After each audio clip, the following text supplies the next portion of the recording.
Ok, bonjour, bonsoir, je ne sais pas l'heure à laquelle vous regarderez cette vidéo, c'est encore et toujours Olivier Dunette, en direct de Magic the Gathering Arena, Magic Assembly Arena en français, j'espère que vous allez bien. Nous sommes le vendredi 5 septembre, il est 9h moins 20 du soir, j'ai envie de jouer à Magic. Je vais vous donner une vidéo pour vous donner de quoi avoir une vidéo sous la dent. Je ne sais pas encore quel deck je vais jouer.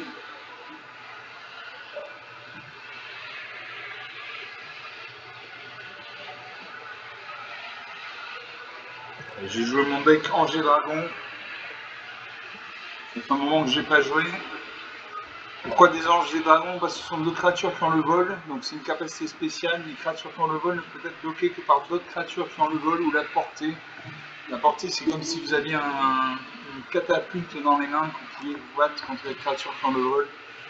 Donc le vol, c'est un avantage tactique. Donc on va jouer.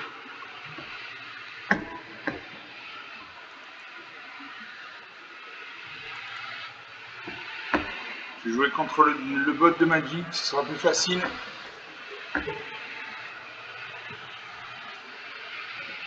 Donc je joue mon deck Angers Dragon. Je vais voir s'il n'est pas en version amplifiée.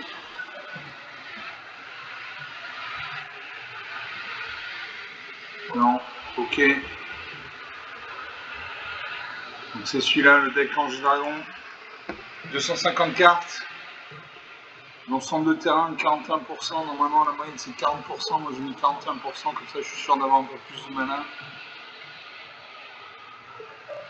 Je vais vous montrer ce deck.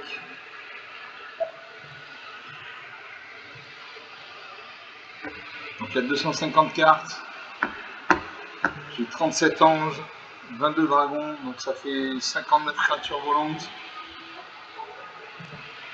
J'ai des guerriers, j'ai des humains, j'ai des essence, des vampires, petits éphémères, mutuels, 3 artefacts, 26 enchantements. Si Planeswalker est sans autre terrain dans une majorité d'îles, de marais, de montagnes, de plaines. Au niveau de la cour de mana, je vois que la majorité de mes cartes nécessitent entre 2 points de coup de mana d'invocation à 6 points et plus de coup de mana d'invocation. J'ai des cartes comme l'autorité des consuls, les créatures croisées Sar Control arrivent engagées, à chaque fois une créature qu'on Sar Control arrive gagne un point de vie. Babel Smith, une créature civique qu'on Sar Control gagne moins de -2 jusqu'à la fin du tour. Menu de combat, jeune Félidar, etc. etc. 250 cartes. On va pas tous les faire. Je joue contre le bot de Magic parce qu'il est plus facile à vaincre qu'un joueur ordinaire, un joueur humain. Donc je joue contre le bot. J'ai envie de gagner les parties sans me prendre la tête. Bon, vous prenez toll sur toll contre les joueurs humains. Moi je vous conseille de jouer contre Sparky, l'intelligence artificielle de Magic, le bot. Comme ça vous reprendrez confiance et ça vous redonnera du moral. Voilà, donc je joue contre Sparky, moi c'est Lightning Wave, onde de choc. L'adversaire j'ai en premier, alors j'ai 2 plaines, donc 2 mana blancs, j'ai un marais, donc un mana noir. Je lance la fatalité pour 4 mana blanc, une 3-4 vol, quand cette créature arrive exilée au cimetière dans leur ciblé. Pour 3 mana dans moins de noir, j'ai dérapagement contrôlé dès que j'ai une cible créature au véhicule. Pour 2 mana dans un rouge, j'ai Sarkhan, dragon ascendant une 2-2. Quand Sarkhan arrive, vous pouvez contempler un dragon. Si vous faites ainsi, créer un jeton de trésor. A chaque fois qu'un dragon contrôlé arrive, mettez un marqueur +1/+1 sur Sarkhan. Jusqu'à la fin du tour, Sarkhan devient un dragon en plus des autres types et acquiert le vol. Donc une de 2. Et pour 5 mana dans au moins un vert, j'ai saison de dédoublement. Si un effet devait créer au moins un jeton sur le contrôle, il crée 2 fois ce nombre de jetons à la place. Si un effet devait mettre au moins un marqueur sur un permanent contrôlé, il met 2 fois ce nombre de marqueurs sur ce permanent à la place. Je garde ces cartes. Je sais mon adversaire, même si c'est une machine. Il pose une plaine, donc il a un deck monocouleur blanc. Il faut savoir que Sparky, l'intelligence artificielle de Magic, n'utilise que des decks monocouleurs. Il invoque de chaque outil enchanté une créature à un lien de vie. C'est-à-dire qu'à chaque fois qu'il va me faire un point de dégâts, il va gagner un point de dégâts. Il va gagner un point de vie. Je pose une plaine. Alors ça invoque l'orateur passionné. Chaque fois que notre créature contrôlée arrive, il gagne un point de vie. Il attaque avec son chat de gouttière enchanté. Il fait un point de dégâts, il gagne un point de vie. 19 à 21. Moi je joue à marée. Narcissa invoque une troisième plaine, il invoque le gardien du reliquaire, une 2-2. Comme une nouvelle créature est arrivée, il gagne un point de vie. Il m'affiche 3 points de dégâts, il gagne un deuxième point de vie, 16 à 23. Je pose en deuxième marée. Je peux jouer dérapage incontrôlé. Je détruire son orateur passionné. Comme ça, il ne gagnera plus de points de vie à chaque fois qu'une créature arrive. 16 à 23, le premier qui a 0 points de vie, qui n'a plus de cartes à jeu par la partie. Il a 50 cartes dans les 240. Il booste son chat gouttier enchanté. 11 à 26. 15 points d'écart. Je joue une plaine. Je lance la fatalité, je lui en double une 3-4 vols. Quand cette créature arrive, exile le cimetière d'un joueur ciblé. Le cimetière, là c'est la pioche, et à droite c'est le cimetière. Il y a des couleurs comme le noir qui permettent de récupérer des cartes depuis le cimetière. Donc vider le cimetière, ça permet de couper un peu l'herbe sous le pied de l'adversaire. Narcissa invoque le briseur de l'Hymnox sous du 3-2. Je pose un marée. Je joue un deuxième ange de la fatalité, une 3-4. Je cible mon adversaire. Et je n'attaque pas, je me mets en position défensive. Narcissa pose une sixième plaine. Il invoque un deuxième gardien de reliquaire 2-2. Il ne m'attaque pas. Je pose une plaine. Je n'attaque pas.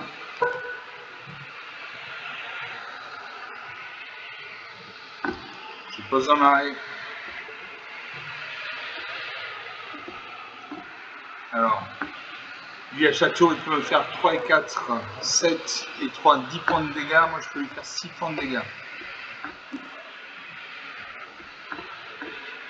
Je n'attaque toujours pas. Narcissa invoque un prêtre sacré. À chaque fois que vous gagnez les points de vie, mettez un marqueur plus de sur cette créature. Je pioche dans éblouissant une 2-3 bols. À chaque fois qu'une autre créature contrôle arrive, gagnez un point de vie. Ce coup-ci j'attaque. 11 à 20.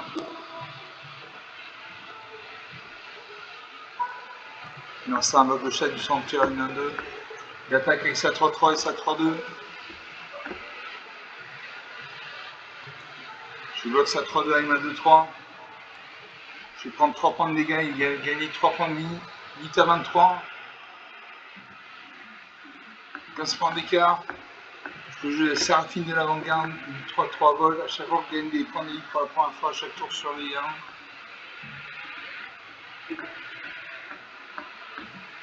Je n'attaque pas.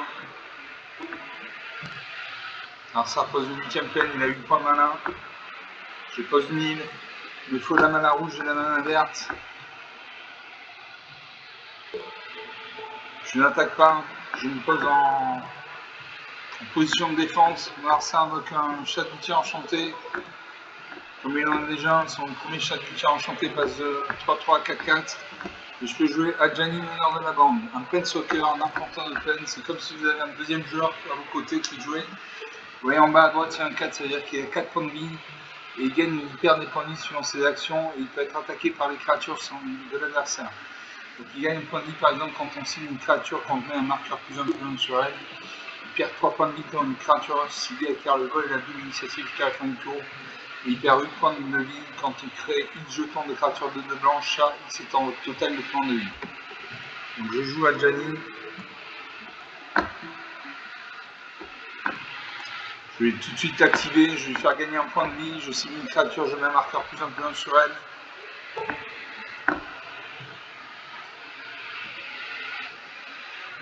Je cible la 3-3. Je n'attaque toujours pas. Alors ça pose une 9ème plaine. Il n'attaque pas. Je fais allumer le flambeau. Une carte très puissante. Cherchez dans la bibliothèque jusqu'à 2 cartes de Planeswalker, révélez-les, mettez-les dans votre main pour mélanger. Donc j'ai récupéré deux Planeswalker. Quand l'ordinateur voudra bien procéder.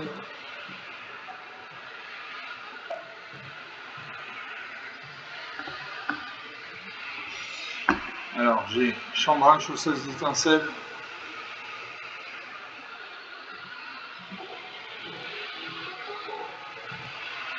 Viviane Red, Espèce tueuse des tempêtes, Liliana Générale de l'Effroi et Chambra Forge Flamme. J'ai joué Liliana Forge Flamme, Générale de l'Ordre de l'Effroi et Espèce tueuse des tempêtes. Voilà, ces deux créatures avec dans ma main. J'active la Jani, je mets un marqueur plus influent sur une de mes créatures. Je cible une de mes 3-4. Elle passe à 4-5.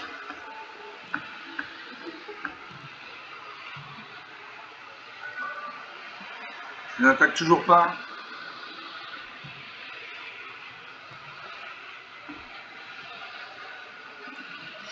Et là, je peux jouer Espèce tueuse des tempêtes.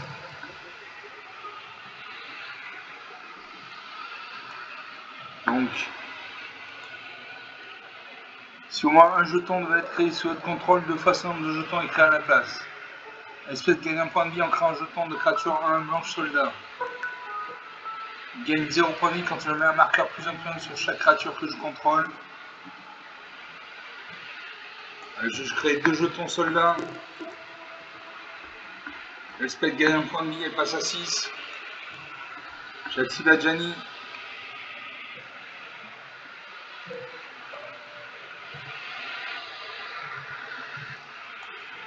Je vais faire qu'une créature acquiert le vol et la double initiative jusqu'à la fin du tour. Je cible ma 4-5. J'attaque avec tout. Je vais lui faire mal.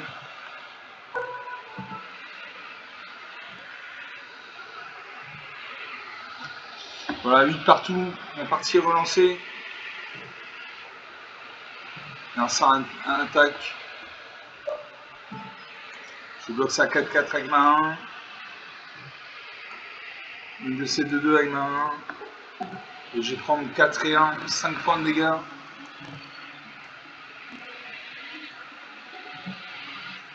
« 3 à 12. Je pose une forêt. Je peux jouer la saison de dédoublement. Si un effet devait créer au moins un jeton sur le contrôle, créer 2 fois ce nombre de jetons. Si un effet devait mettre en main un marqueur sur un parent contrôlé, mais 2 fois ce nombre de marqueurs sur son permanent à la place. Où j'ai mis un général de l'ordre des froids. À chaque fois qu'une créature contrôlée meurt, piocher une carte. Je peux créer un jeton de créature de noir zombie. Et je joue la saison de dédoublement.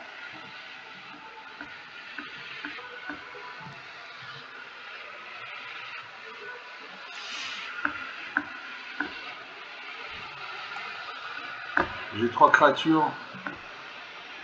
Je vais créer 2 jetons de créatures 2 de blanc, 1 blanche soldat. J'en crée 4. Et je vais mettre marqueur 6. Je mets un marqueur plus 1 sur une créature. Donc je cible ma 4-5.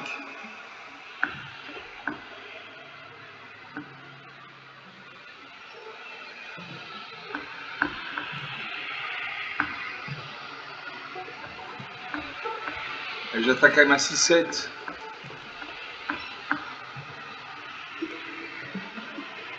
Je garde mes autres créatures pour bloquer. J'attaque. 3 à 6, 3 points d'écart. Narcia pose une 11e plaine, il réfléchit. Il attaque. Je bloque ça 4-4 avec ma 1. Ça 3-2 avec ma 1. Ça 2-2 avec ma 1. C'est un autre 2-2 avec ma 1. Et c'est un 2 avec ma 4-4. Je bloque toutes ces créatures.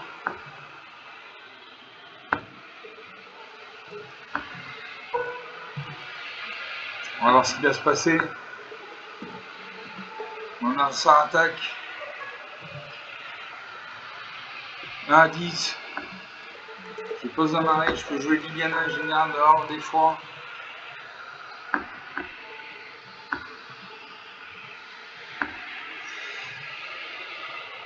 Je vais créer des jetons de créatures en blanche soldat. J'en crée 4.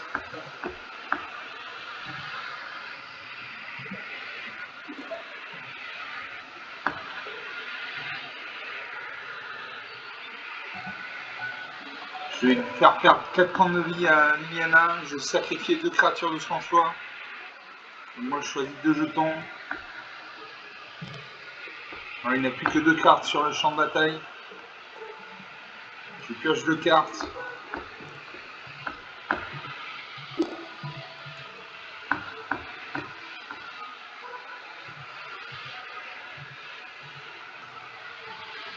Je vais faire perdre 3 points de vie à Gianni. Il va passer à 1 point de vie.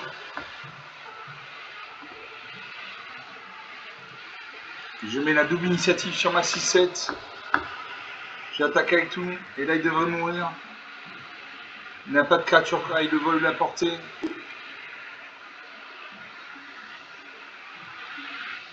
Voilà. 1-9, 10 points d'écart. 16 minutes de jeu depuis le début de cette vidéo. Donc une partie jouée, une partie gagnée. J'ai eu allumé le flambeau.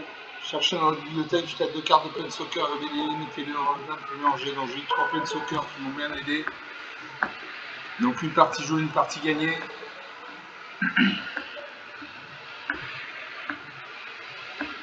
Ou 2 parties jouées, 2 parties gagnées, je ne sais plus.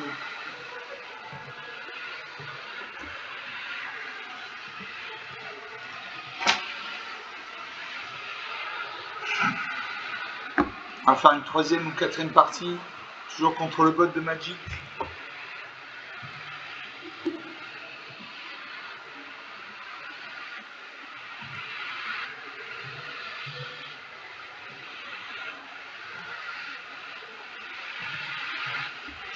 L'adversaire joue en premier, alors j'ai 2 plaines, donc 2 manas blanches, j'ai une montagne, donc une mana rouge, j'ai une forêt, donc une mana verte.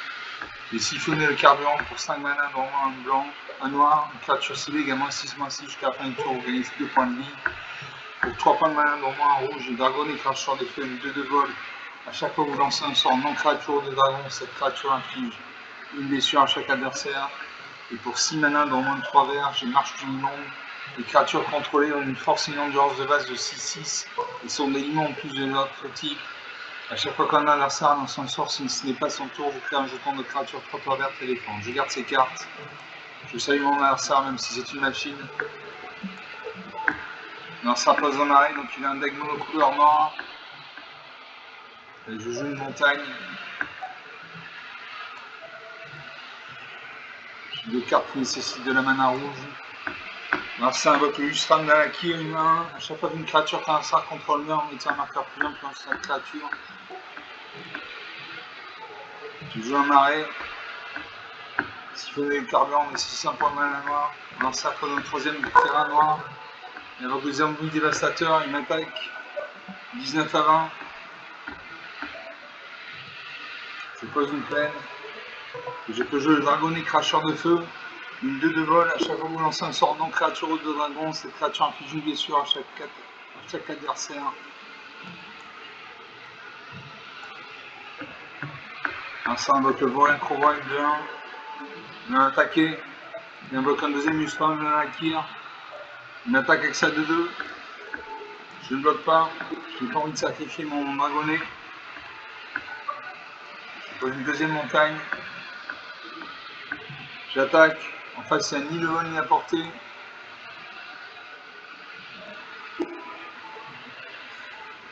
« 17 à 18. Voilà, ça attaque. Il fait 6 points de dégâts. Il détruit mon dragonnet. Il peut me faire 6 points de dégâts. 8 points de dégâts même. C'est les Lusram qui sont passés de 1 à 2-2 parce que ma créature est morte. Et je joue un marais. Je peux jouer siphonner le carburant. Un sautrice au dragon. Le dragon est cracheur de feu. Je joue un sautrice au dragon, c'est une créature à 1. Quand cette créature arrive, crée un jeton de créature 4/4 rouge dragon et de vol. Donc ça, c'est bien.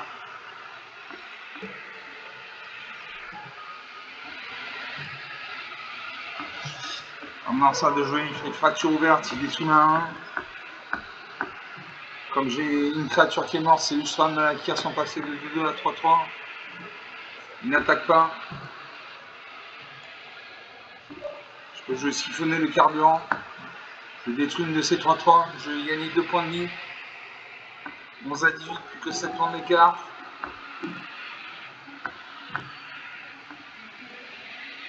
J'attaque, je fais 4 points de dégâts. Il a ni le vol ni la portée, il ne peut pas bloquer. 11 à 14.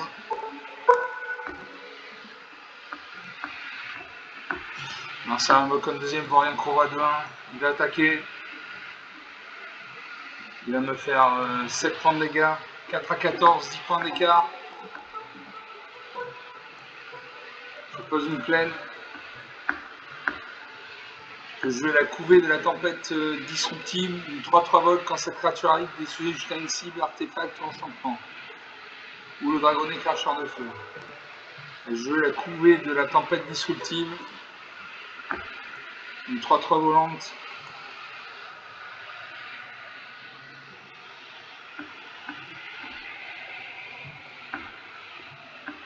Est-ce que j'attaque? Non, j'y reste 4 points de vie.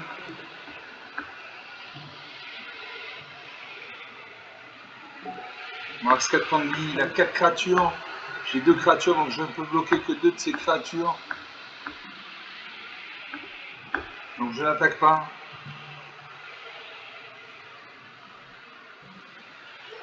Et là je vais mourir. Il attaque avec toutes ces créatures.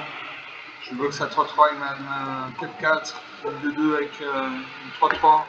Il va me faire 4 points de dégâts, je vais mourir. Voilà, 0 à 14, rien à dire. 22 minutes de jeu depuis le début de cette vidéo. Donc 3 parties jouées et 2 parties gagnées, si je dis pas de bêtises. On va rester là. C'est une petite vidéo celle-ci, mais bon, il y a des choses qui m'attendent. J'espère que vous avez apprécié ces parties, elles étaient rapides, efficaces, concises. Vous pouvez toujours lâcher des pouces bleus, des likes, des j'aime, des commentaires, parler de la chaîne autour de vous si vous pensez que ça peut intéresser quelqu'un de votre entourage. Je vous remercie d'avoir regardé cette vidéo, je vous salue, je vous dis à très bientôt, ciao.